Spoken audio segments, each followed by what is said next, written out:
Hi, lovelies. Welcome back to another episode of Life Lessons with Law.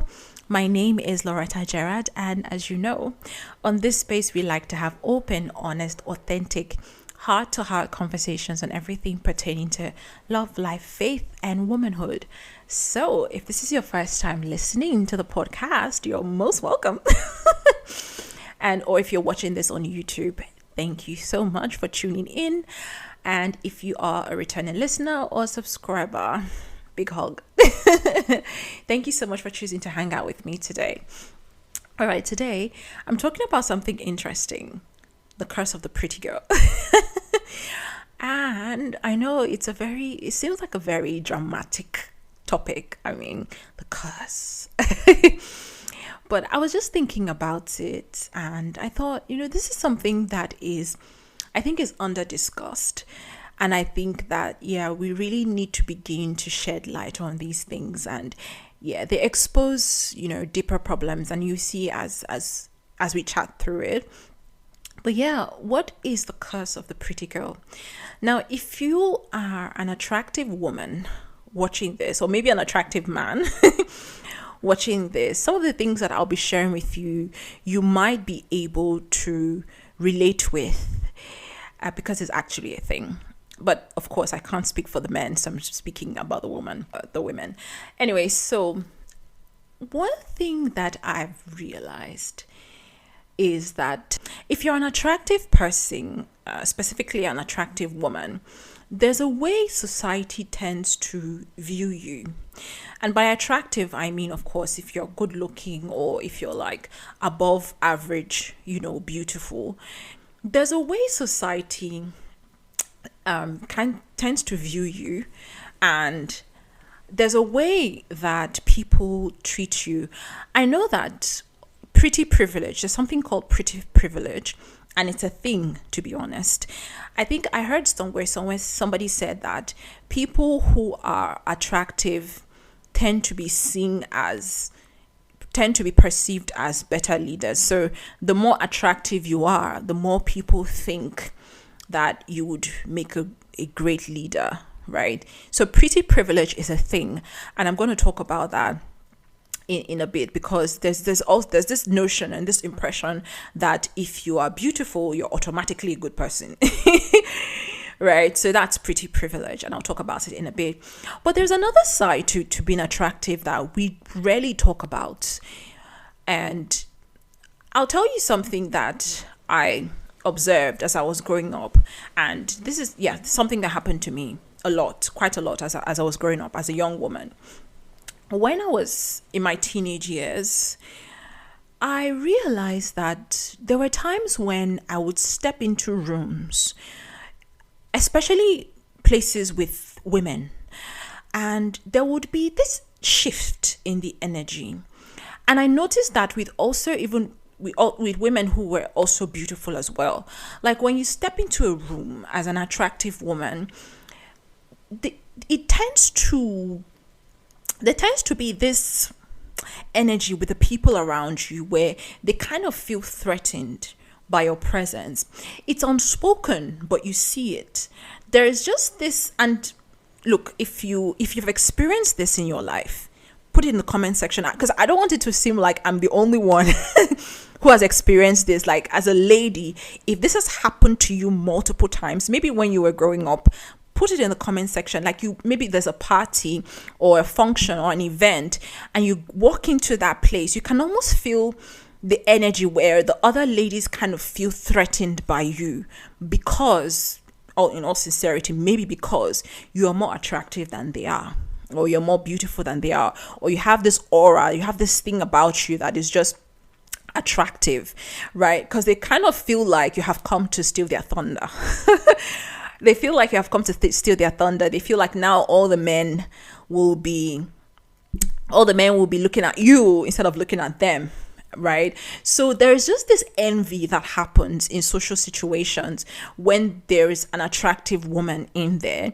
The other women there feel like she's a threat, and it's evident in the way that they treat you. It's evident in the way that they look at you. Many of them might not even want to engage with you or talk to you. And I went through that a lot of times in my younger years, I'm still young, but but yeah, I've experienced that a couple of times. So it's actually a thing. There's such a thing called the curse of the pretty girl. Just letting you know. Right? And when I think about it, I think that especially as an African, it happens a lot as an African. Well, I can't speak for other races, but it happens a lot as an African girl. Because, and what I've observed is that a lot of African women are raised in a way that you see other women as your competition. And so because of that, when there's another woman that is maybe more attractive than you are, or more beautiful than you are, or maybe a lot more sophisticated than you are, you tend to feel more threatened. You tend to feel threatened by her presence because you think that she's coming to take away the male attention, right? And that's because a lot of African girls have been made to feel like their world should their world should be centered on male attention. Like male attention is like the core of their existence. So their worth is measured by how much attention you get from men. So that's why, they tend to feel threatened when there's another woman in the picture that is more attractive than they are, because they have not been taught that their sense of self-worth should not be from male attention. It should not be centered, or it should not revolve around a man or around a man's attention, right? But that's a thing that happens a lot to pretty women. They tend to be envied. People tend to, and this happened to me, like even when I was in secondary school. I'll give you an example. When I was in secondary school, there were these people that sometimes we'll be walking together side by side, and they'll be like, Loretta, don't walk with me, like you make me look bad. And I'm like, how do I make you look bad?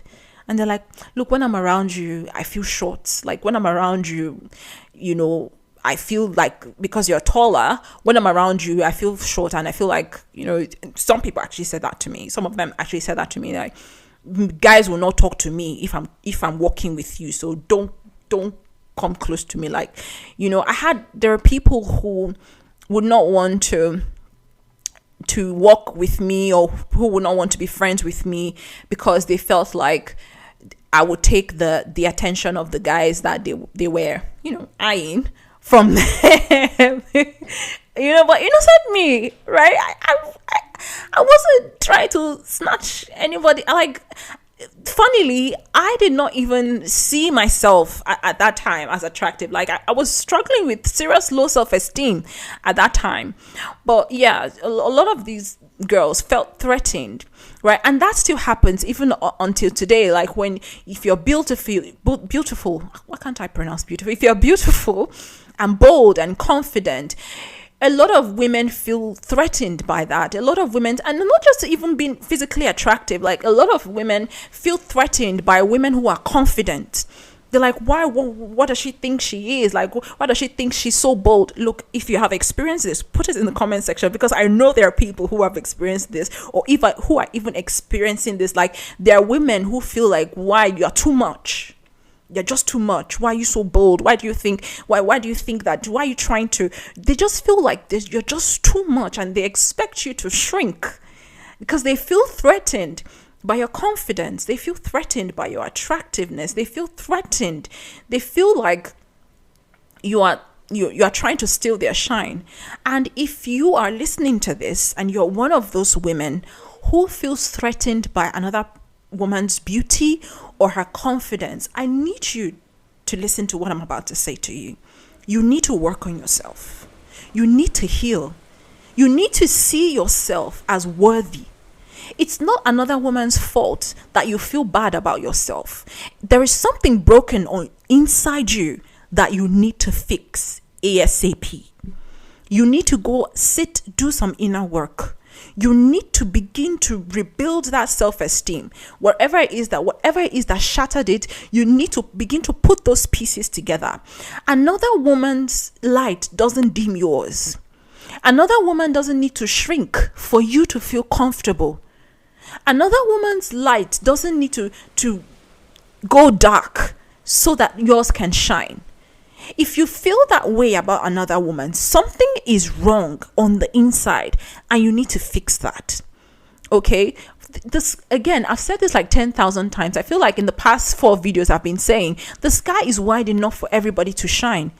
Beauty will always be in the eye of the beholder. You are beautiful. Why am I saying beautiful? You like, I suddenly cannot pronounce beautiful. My Jesus. Like, anyway, you're beautiful as you are. You are beautiful. Of course, nobody can be the most beautiful on the planet. Where your beauty stops, another person's beauty is just starting. And you know what they say? Even the most beautiful ones are even still yet to be born. So, look beyond the person's physical appearance. Look beyond that. It's not just about a person's beauty. And you are more than what you look like. So even if you might not be, quote and unquote, as attractive as, the media thinks an attractive person should be, there is more to you than your physicality. All right? I just thought I should throw that in.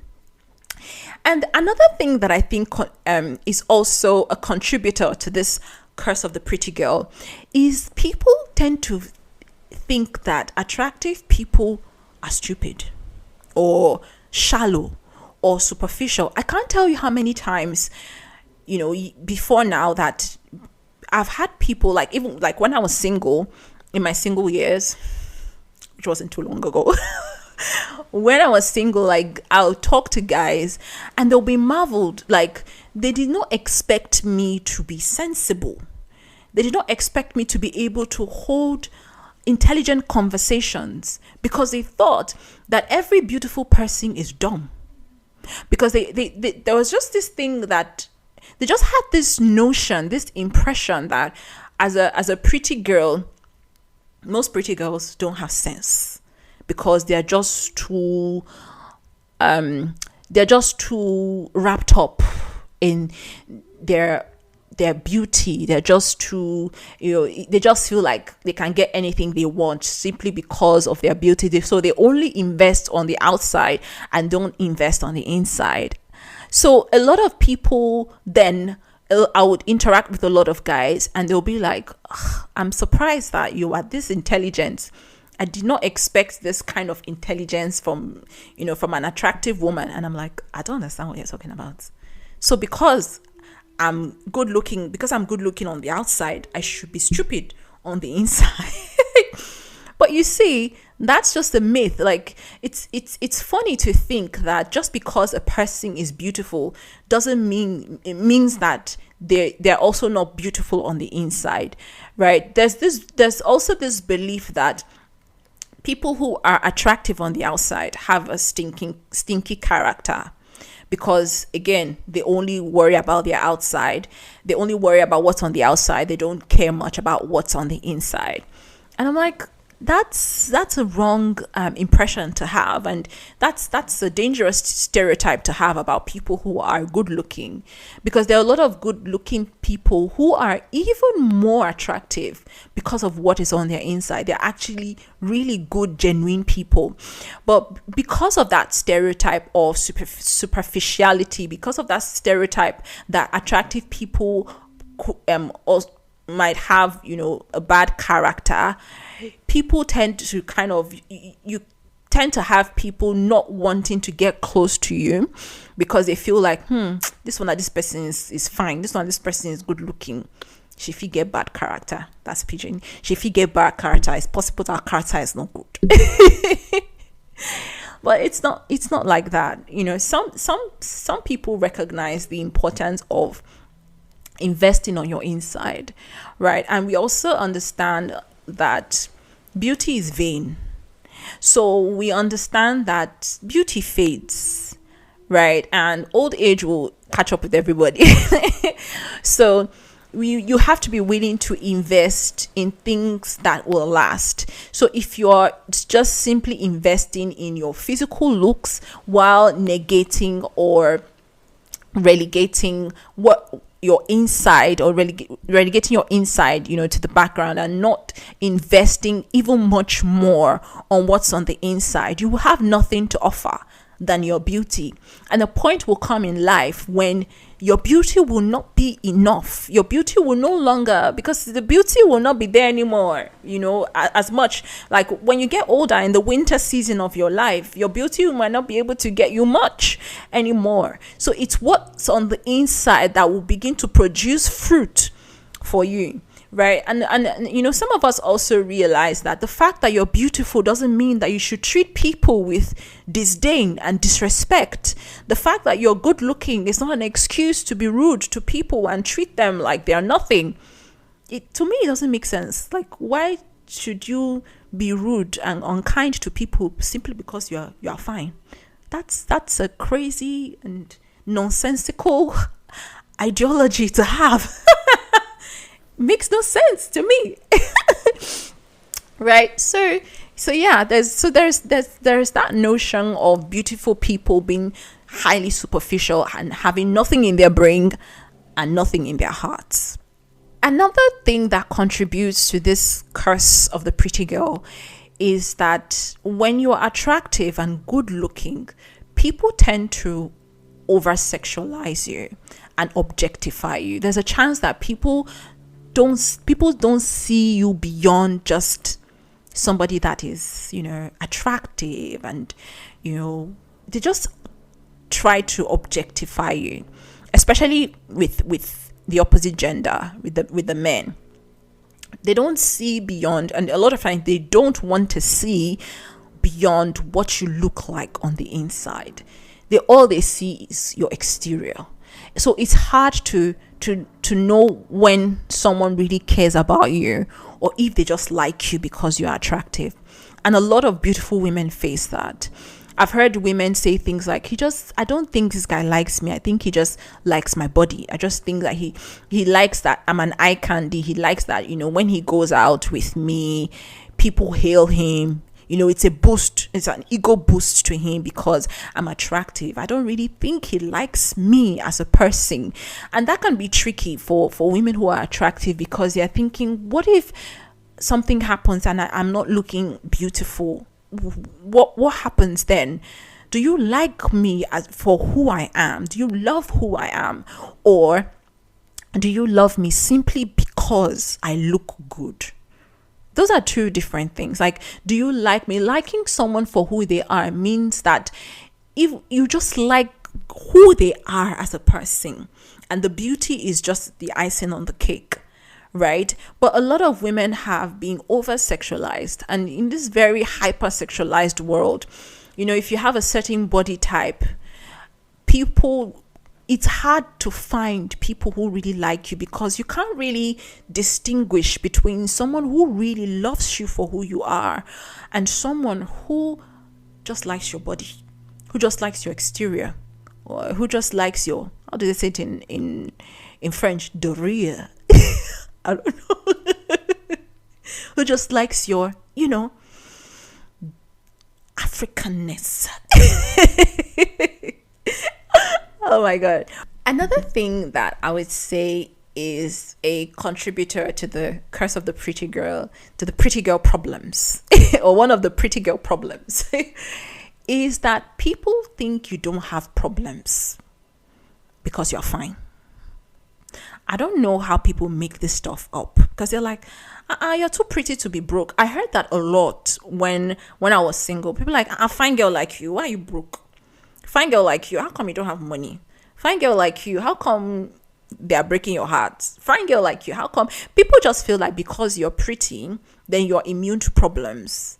They just expect that, everything will be rosy for you simply because you're attractive, which is funny, because when Jesus Christ said, in this world you have many problems, he didn't say except the good looking, attractive, gorgeous people.